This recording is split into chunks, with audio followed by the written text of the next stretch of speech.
কথা হইল যে এই সরকার আসার পরে ৬টা হিস্টোরিক বড় বড় বন্যা হয়েছে, যেই বন্যাগুলো সাধারণত আমাদের অঞ্চলে হতো না। আপনারা দেখেছেন কুমিল্লা অঞ্চলে যে ব্রাহ্মণবাড়িয়া অঞ্চলে যে বন্যা হয়েছে, নোয়াখালী, লক্ষ্মীপুর, ফেনীতে আমাদের ৩০-৪০ বছর এই ধরনের বন্যা হয় নাই। মোমেনশাহী, শেরপুর, নেত্রকোনায় যে বন্যা হয়েছে ৩০-৪০ বছর এই ধরনের বন্যা হয় নাই।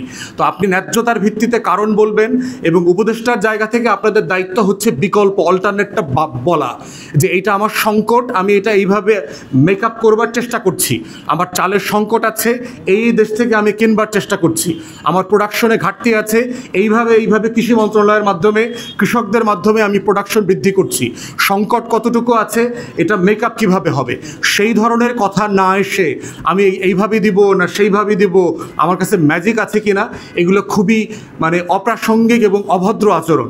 আমরা উপদেষ্টাদের কাছ থেকে মানবিক আচরণ আশা করি। গরিব মানুষদের ক্ষুধার প্রতি সম্মান দেখায় আপনারা কথা বলবেন। আপনি কোনোদিন অভাবী ছিলেন না বলে অভাবগ্রস্ত মানুষকে নিয়ে খেলবার কোনো এখতিয়ার আপনাদের অন্তর্বর্তীকালীন সরকারের কোনো ধনী উপদেষ্টাকে আমরা দেই নাই।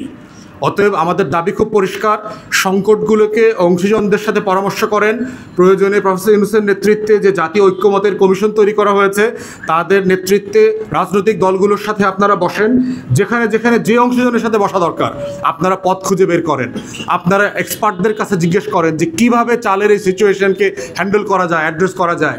চায়না, ভিয়েতনাম, দক্ষিণ আমেরিকার বহু রাষ্ট্র এই ধরনের সংকটকে তারা 80-90 দশক থেকে মেকআপ করেছেন, তাদের এক্সপিরিয়েন্সগুলো থেকে শেখার চেষ্টা করেন যে কিভাবে কাস্টমাইজ করা যায় বাংলাদেশে। একটা সংকট পার্মানেন্ট সংকট হতে পারে না। আমার প্রতি বছর চিনি নাই, আমার প্রতি বছর পেঁয়াজ নাই, আমার প্রতি বছর আলু নাই, প্রতি বছর চাল নাই। একটা রাষ্ট্র তো একটা সংকট দশকের পর দশক মেনটেন করতে পারে না। একটা রেজলিউশনও তো রাষ্ট্রকে আসতে হবে। অতএব আমরা অন্তর্বর্তীকালীন সরকারকে বলছি, সিরিয়াসলি রেজলিউশনে আসেন, রিজলভ করেন। এই ক্রাইসিস আমরা বারবার আপনাদের কাছ থেকে শুনতে চাই না। We are sick and tired. গরিব মানুষকে কষ্ট থেকে, বিড়ম্বনা থেকে রেহাত দেন। ধন্যবাদ।